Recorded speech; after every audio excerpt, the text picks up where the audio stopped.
I am Jessica Marshall, President and CEO of the Green Mission, Inc. And the presentation today will be to introduce our company and what we do in the deconstruction appraisal industry. This is our core team. We are based just south of Washington, D.C., and we provide services nationwide. So this is me. I have been a practicing CPA for 19 years. I specialize in small business and individual tax consult, and I'm president of Marshall Accounting Services, LLC. I'm president and CEO of Green Mission, and this is a waste diversion firm. We started up in September of 2019. I'm also an adjunct tax and accounting professor in the workforce training program at Germanna Community College. I have a master's in accounting, and I'm a member of the AICPA, VSCPA, and I recently joined the International Society of Appraisers and the American Society of Appraisers, and I'm starting training with them. Mayur Dankhara is our co-president and COO. He has a master's in construction management from Texas A&M, and he has been working within the construction and deconstruction space for over a decade. He is an accredited member of the International Society of Appraisers and has been helping to produce deconstruction appraisals for the past 4 years. Diane Scarbrough is our vice president and lead appraiser, and she has been working within the deconstruction appraisal industry for the past 8 years, and before that was in real estate appraising. Jennie Lumpkin is our Director of Business Development, and she comes from a background of working within the insurance sector as an underwriter and risk analyst, and she has been working exclusively within the deconstruction and appraisal services business for the past 5 years. So this is our company, and we seek to help sustain the deconstruction, donation, and appraisal industry. We have the skill set that includes tax background, qualified appraisers, and deconstruction management.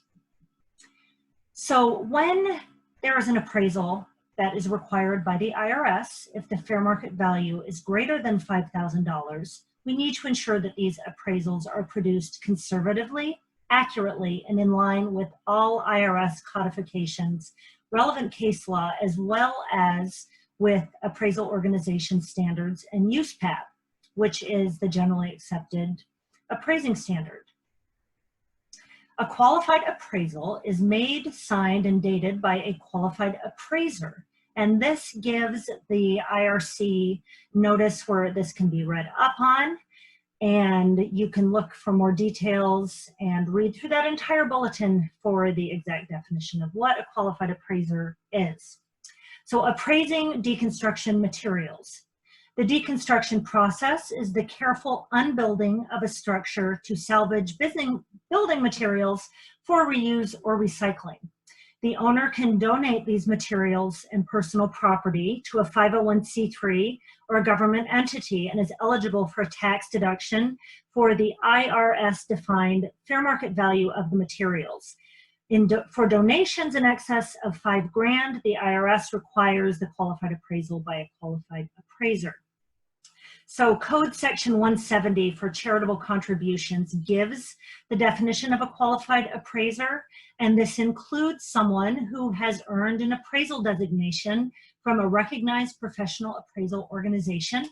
The big three for personal property are ISA, ASA, and AAA.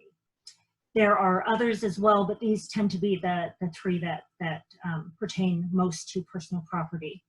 The appraiser must regularly perform appraisals for which they receive compensation, and they must meet such other requirements prescribed by the secretary. There are prohibitions of people who cannot practice if they do not have verifiable education and experience in valuing that type of property. And again, the Code Section 170 from the IRS details this. So there are potential shortfalls in the current standards. The current pool of deconstruction appraisers is approximately 17 to 20, perhaps up to 25. We've heard of a few additional appraisers that we've come to know of in the last few months. So it's a very small industry and has been highly insular for the past at least decade, if not 2 decades. Like I said, these are the 3 most prevalent personal property appraisal organizations: American Society of Appraisers, Appraisers Association of America, and International Society of Appraisers. And these are amazing organizations. I have thoroughly enjoyed the time that I've spent over the past 7 or 8 months poring over their literature.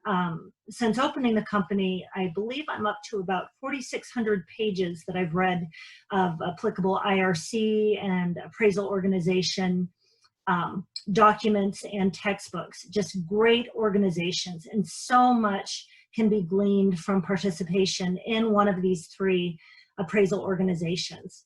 Unfortunately, many of the current pool of appraisers do not belong to one of the organizations, or if they do belong, they're not credentialed. So they haven't gone through the rigorous testing and education to earn a credential from one of these 3 organizations. Some appraisers do not have a college education, and appraisals that are produced for the IRS must be USPAP, which is Uniform Standards of Professional Appraisal Practice, compliant. There was additional guidance given by a rule that the IRS published in the Federal Register on July 30th, 2018, and the Appraisal Foundation publicized these changes to ensure appraisers met these higher standards for personal property appraisers by January 1st, 2018. However, there are some appraisers who are able to grandfather in prior to this date and did not have to have the requisite college education that is now required of personal property appraisers. And it is so relevant to have a background where you can understand valuation methodology, accounting, tax, construction management, architecture, engineering. A lot of these disciplines really lend themselves to the close study and understanding of appraisal methodology and standards. So, speaking of methodology, there are 3 main approaches to value for appraisal valuation. They are the sales comparison approach, the cost approach, and the income approach. The sales comparison approach is by far the predominant approach to be used when valuing personal property. If we look at the ISA Core Course Lesson 12, this is from their beginning course book. It talks about the sales price of properties similar to the donated property are often important in determining the fair market value.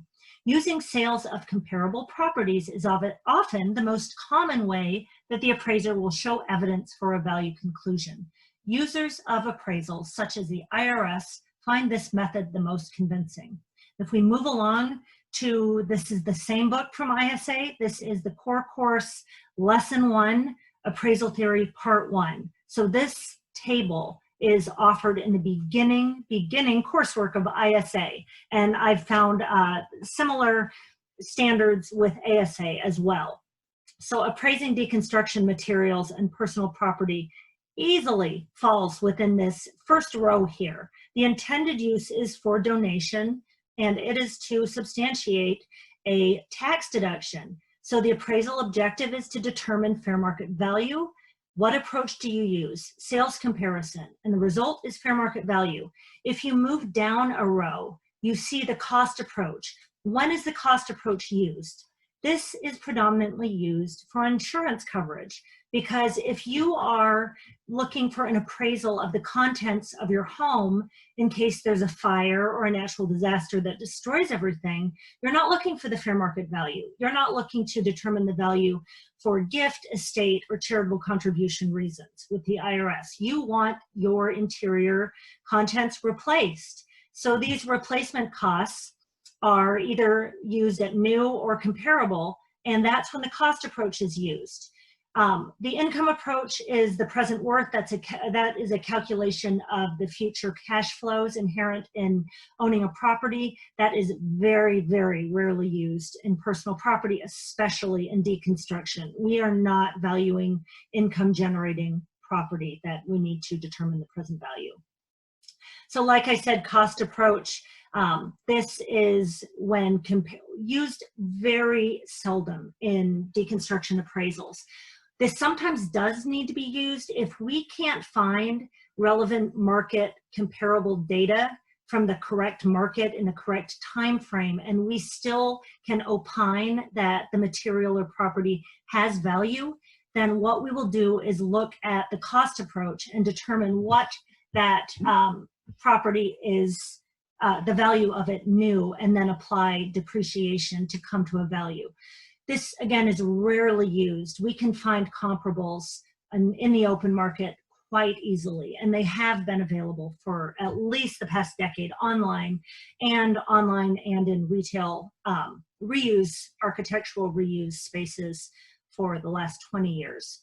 So the cost approach should be used seldomly, and again, the income approach, we have not come across yet in our practice, but perhaps if there was a piece of art where the rights for reproduction and reprint were income generating, that approach would make sense. What we have discovered in diving into the current pool of deconstruction appraisers are that construction cost estimating software is most likely being used widely. So what we have found is that there are quite a few appraisers, either allegedly and actually based on court cases that are public record, that they are using the software, RS Means or Marshall and Swift, to arrive at appraised value. So this software is meant to estimate the price of constructing new construction by region. And it is not a recognized valuation method for appraisals by the IRS. It is for estimating new construction costs. Some appraisers claim there are no comparable sales data available, and this is vehemently not true. Comparable sales data has existed online, like I said, for a decade, and if you can't find it online, appraisers can document conversations they have with store owners who do sell used building materials and personal property and furnishings, and they can document this and present it in their appraisal as a comparable sales. Completing an appraisal using construction software can take anywhere from 15 minutes to 1 hour. So using RS Means or Marshall and Swift, plugging in a bunch of whole house numbers and then coming up with an appraised value is maybe 15 minutes, maybe 45 minutes if there's a lot of data entry. Completing the same appraisal using the correct methodology, the sales comparison approach, researching the sales comparisons, running statistical analysis, identifying outliers, and even using the cost approach when it is seldom used and researching what that depreciation rate should be. This can take anywhere from 40 to 80 hours in office staff work time. So you can easily see the motivation for some to do the RS Means Marshall Swift quick job that can be done in 30 minutes. And our the Green Mission tends to charge appraisal fees in line with other deconstruction appraisals. So obviously our profit margin is much, much lower by doing this the correct way. One deconstruction appraiser actually suggested to us in writing that if they incorporated our methodology into their workflow, they would need to charge 3 times more. So that was incredibly telling. Cost estimating software can also result in higher and inflated valuations. Taxpayers like larger tax deductions and may unwittingly work with an appraiser who gets them in trouble with the IRS after they file their return, and this can result in fines, underpayment penalties, and the loss of the deduction. So it's very, very important that correct methodology and valuation is followed in line with appraisal organizations and what they have put forth for decades. So there is resistance to change amongst the deconstruction appraisal larger body. There's some notable exceptions to this and some great peers that we work with, But we have had some say that deconstruction costs more than demolition, and deconstruction contractors need potentially inflated tax deductions to be higher to accomplish waste diversion away from the landfill and towards reuse. So no matter how lofty the environmental reason, the Internal Revenue Code can never be used as a potentially illegal tax shelter to affect environmental change. The rules have to be followed for marketing, or excuse me, for researching markets and finding concrete sales comparable data for valuing these materials and property. Others say an appraisal is just a value opinion and variations amongst appraisers will be common.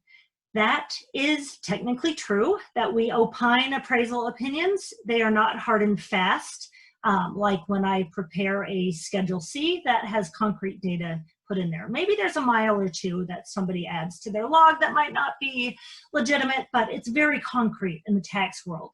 However, sales comparison data, when properly researched and statistical models are run and we throw out the outliers and we look for trends, it is very clear that 3 different appraisers who are using the correct methodology, researching the correct markets, and finding the correct comparables will end up in the same ballpark. The final resistance to change is that all is well. There are just a few notable bad apples that have been caught up in tax court, but the rest of the appraisers are producing perfectly legitimate appraisals. And that is wonderful if that's true, and I'm sure for many appraisers that is the case. However, it is alarming to go through the list of deconstruction appraisers and find that many of them lack the requisite education and are not accredited members of an appraisal organization specializing in personal property, and they do not have the educational training to understand valuation theory correctly, nor do they show the propensity to want to dive into these programs and complete their field of study. So questions to ask a deconstruction appraiser, and these need to be known by clients and by taxpayers, because really the taxpayer is the one who is left holding the bag. They are the ones who are audited, and the appraiser is not even notified if the taxpayer is audited. It's up to the taxpayer to notify the appraiser and to ask for a rebuttal letter. So if an appraiser is claiming to have produced thousands of deconstruction appraisals over their career and never had a single audit, that's a very, very strange claim to make, because by definition, they could very well not know if their client has been audited. So right off the bat, number 1, ask the appraiser if they predominantly use the sales comparison approach to value. If not, why do they not use it? Number 2, can I have a copy of one of your redacted appraisals? Do you include comparable sales data within the appraisal?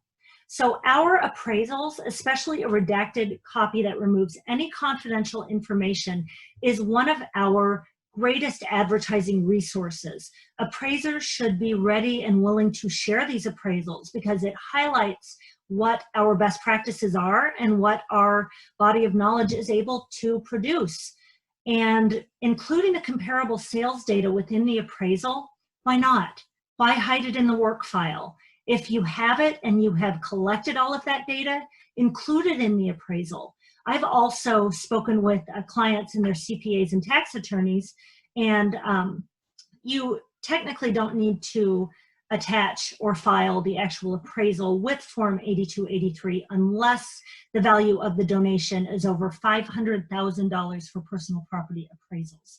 But what I would say for my own tax clients and for clients for which we do appraisals, when I speak with their CPAs, I say go ahead and e-file with the PDF attachment of the entire appraisal. If it's too large for the e-filing software, go ahead and paper file, because it is my belief that if the IRS has the appraisal right there ready, and if they can look through it, should they have any questions in the valuations, they have it. And that right there could negate the necessity for a review or an audit if they're able to quickly look through and see that document. Number 3, what level of college education do you have? Again, there are many brilliant people that I work with all the time in both companies who do not have college education. Then the reason that this is required for appraisers is because of that valuation theory that you can learn through an associate's or an undergrad and through a master's degree and some of these complementary fields.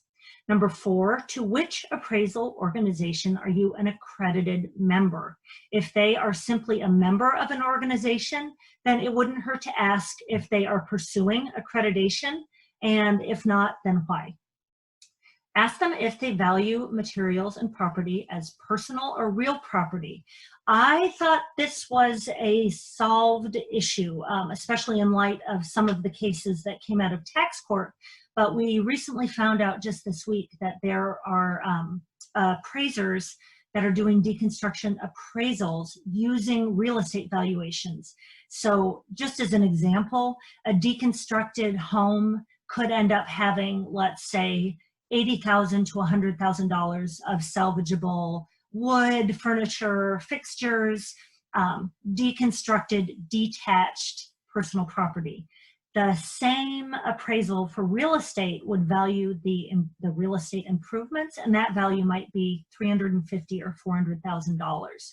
So if the client and the taxpayer does not understand that there's constructive severance, the second that you remove real property from the home, it becomes personal property. These are personal property appraisals, not real property. And again, that is going to set up the client to potentially lose the deduction and have the underpayment penalties. So these are our steps. The step 1 is to have the client communicate the project detail to us. Our team can be reached by phone at 540-684-6633 or email info@thegreenmissioninc.com. And potential donations could include anything from a kitchen remodel or an existing structure the donor is considering as a tear down. It might just be cabinetry. We also work with corporations who are deconstructing and corporations who are just doing move outs and would like to donate their furnishings and fixtures and computer equipment to a charity or a government organization, with or without a tax deduction. In the case of assets that are fully depreciated, a taxpayer cannot take the charitable contribution because there's no basis in the assets, but we have still been able to work with deconstruction management and donation teams to ensure that we salvage as much as we can away from the dumpster and the landfill. So step 2, we inspect the potential donation. This is my son and I, not really inspecting, but he came with me on a work trip, and he was very fascinated by the deconstruction world. We make a close inspection of the property. We do this either in person or remotely with adequate photographs, as is permissible with appraisal methodology. We produce a complete inventory, line item, every single material or piece of personal property or furnishing that could be donated. We then send this list to the client and the deconstruction contractor and or the nonprofit to ensure that they review this list, and we only include the items on that list that they plan on donating. So then we provide an estimated quote of a value range for tax deductibility.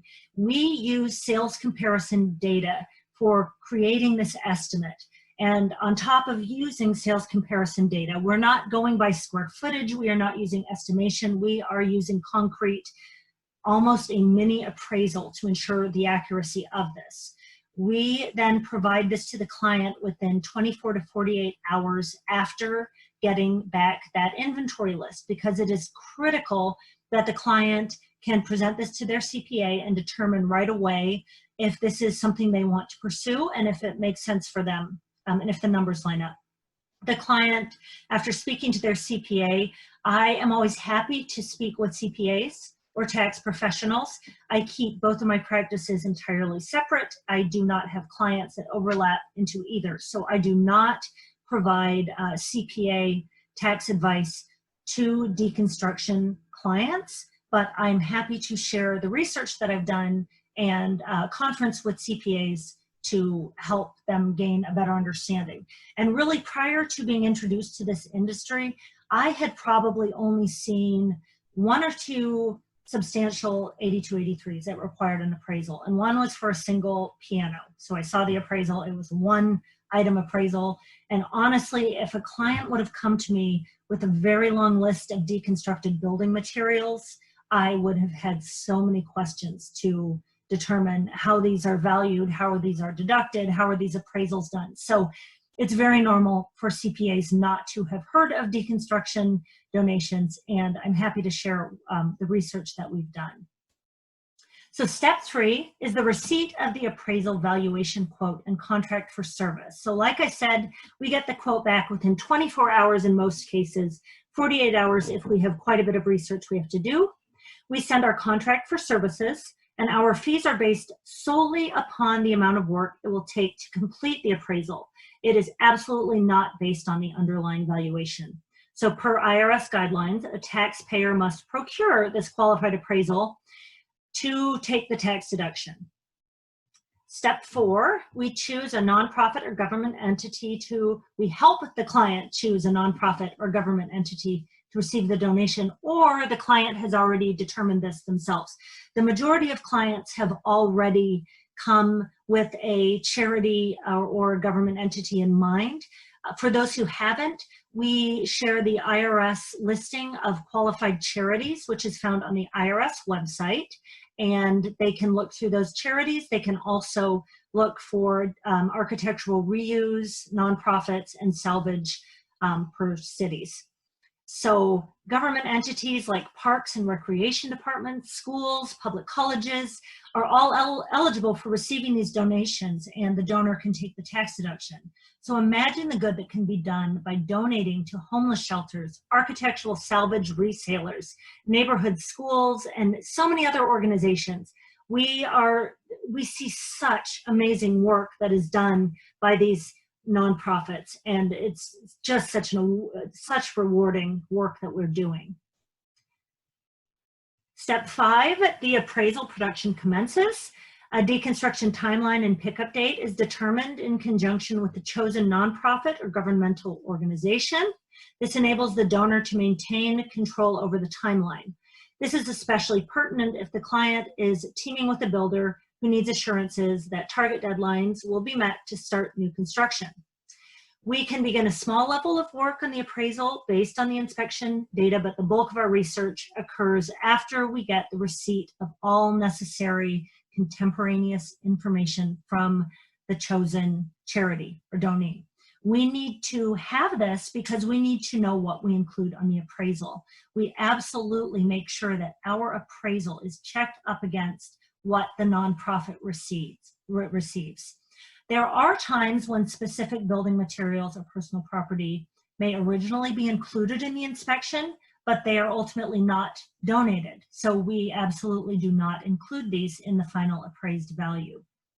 Step 6 is the appraisal in tax form 8283. Typically, appraisals are delivered approximately 4 to 8 weeks after receiving all the necessary documentation. The timeline depends entirely on the size and scope of the project. If we're researching and finding comparable sales values for a deconstructed small ranch home, it's much different than if we are doing a huge commercial property. The tax form 8283 is then received, signed by both the appraiser and donee, and will arrive via mail or email. And we always want to draw attention to the client and their CPA to make sure that they include the original basis of their donation. That is a box that is not filled out by either the nonprofit or by us, the appraiser. That is up to the CPA and the client, and it's very important to make sure that that is filled out. So tax questions. Individual taxpayers can take non-monetary charitable deductions as Schedule A itemized deductions. So this is a requirement, and under the Tax Cuts and Job Act, the standard deduction has substantially increased. So for married taxpayers, it's up to $24,400. And this means that an individual's itemized deductions must exceed the standard deduction. In most cases with these charitable contributions, as long as this, coupled with their state and local taxes, coupled with mortgage interest, in rare cases, medical expenses come into play on the Schedule A, but that is the threshold that needs to be overcome in order to be able to take a charitable contribution. So non-monetary contributions are an incredibly smart tax planning strategy. So if we dissect the itemized deductions, the TCJA has set up charitable contributions as one of the few malleable areas left on the Schedule A. This is because of the cap on the state and local taxes at 10 grand. We have mortgage interest capped at $750,000 of underlying mortgage if entered after 2018 or later. That goes way beyond the scope of this. That would be one of my tax presentations, but feel free to email me if you want more information on what constitutes the itemized deductions and what this means for tax planning for your clients, especially those who own property and are looking at doing a renovation or a donation of household furnishings. It's a very tax savvy planning strategy. Also, in light of COVID-19 and unprecedented spending, which we'll talk about later. I know this is dreaded and people hate when I say this, but we should be expecting tax rates will most likely have to rise to like they did in post World War I and World War II times. And I have a graph at the end to back that up so people don't send me angry emails suggesting tax rates will go up. For corporations who donate, they also are able to donate up to 10% of their net income. Make sure you look through 1 through 6 here. Those are notable add backs to taxable income for determining that 10% cap. Both personal pass-through, so individuals pass-through, and corporate taxpayers all have the 5-year carry forward. And remember that pass-through entities, LLCs, S-Corps, those are going to pass through onto the 1040. That is where the charitable contribution is taken for pass-through entities. Another important requirement is that in order to take the charitable contribution, it needs to be capital gain treatment instead of ordinary income treatment. So if someone is considered a dealer by the IRS, somebody who flips homes, they are not afforded capital gain treatment in general, and they are precluded from taking the charitable contribution because of the offset to the basis makes it a wash. So they have to have ordinary income treatment. The same is true for people who do not own and hold the property for the requisite 365 days. They are afforded ordinary income treatment, so which is the same as the short-term capital gain treatment. And again, if you have any questions about that, feel free to email me, and I'm happy to share the research that we've done on this. There's also the IRS appraisal grouping requirement. Just be aware that if your client is donating multiple items in different increments, let's say that there's 3 sets of books and they're each valued at $2,000 and they are donated to different libraries over a year, that grouping ends up being $6,000. So the donor, the taxpayer, would need to go back and get a qualified appraisal done to take that deduction because it crossed the $5,000 threshold requiring an appraisal. There are major penalties for overstating appraisal values. And please note that these penalties fall on the taxpayer, not the appraiser. There's a 6695A penalty that does hit the appraiser, but in practice, I don't hear about that happening all that often. So this is the penalty that clients and taxpayers and CPAs really need to pay attention to. So the 20% penalty is when the value or adjusted basis claimed on the return is 200% or more of the correct amount.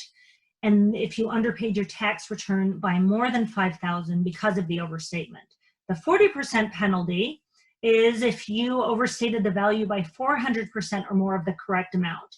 You underpaid your tax return by more than $5,000 because of the overstatement. So let's go back to that that example that I gave about the personal property versus real property appraisal. So imagine that the person, the taxpayer, did not realize that it needs to be a deconstruction personal property appraisal, and that appraised value using the sales comparison is $80,000, which is a good substantial deduction from a deconstructed property. But let's say that they went with the real estate appraiser who valued that at $400,000. And that's what the real estate value of those improvements, real property improvements, are. They are going to get hit with the 40% penalty. And that is, it's huge. And to add to this, this is not going to, they're not even going to know about this until probably 2 or 3 years after they file the return. Sometimes the IRS gets back right away asking for more information, but oftentimes these audits pop up a few years later. So then they would have to go back and potentially get a retrospective appraisal done of personal property. And those are very, very, it can be done, but those are very difficult for us to research when we do retrospective appraisals, because you need to find comparable sales data from 2 years ago. So it's just something that all clients, taxpayers need to know. This is what I was talking about, so people can't get angry with me for talking about the potential future tax increases. But if we look at this, we have the period after World War I, we go up to an effective tax rate right before, and then we get up to 80%, and then World War II, we get up to a highest marginal tax rate of 95%. We see a decline, and then in the 80s, we entered an era of relatively low taxation. So looking at COVID-19 as potentially being right up there with the World Wars and the Great Depression, we will most likely see the marginal tax rates as well as effective tax rates by extension increasing. So what this means, it means that we have to pay more taxes, which is not fun for anyone, but it also means that these charitable contributions are worth more by definition. So thinking to an effective tax rate, which effective tax rates mean average.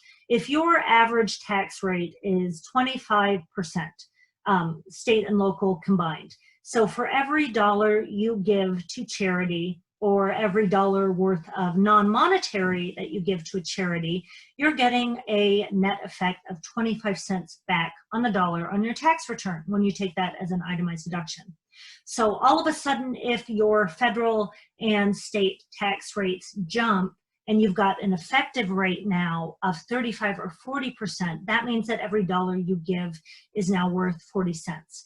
So this means that these charitable contributions are potentially going to be worth more to the taxpayer. Under the Tax Cuts and Jobs Act, we have deflated effective tax rates for most taxpayers. So we have lower effective tax rates almost across the board. That is, the TCJA is set to sunset in 2026, but with potential new administration, new Congress, new Senate, seeing how we come through this crisis, we discuss in the CPA community all the time how we don't know if it will hang on until 2026. So it's something to prepare for. And also CPAs, if your clients are taking these deconstruction donations and they are now worth more in a time where the federal government is in desperate need of tax revenue, you better believe these are going to come under closer scrutiny. We already know the Build Reuse Association, which is an industry trade group, had an IRS counsel come and present 2 years in a row. And there was also the fabulous John Russell from the American Society of Appraisers was there 2 years ago.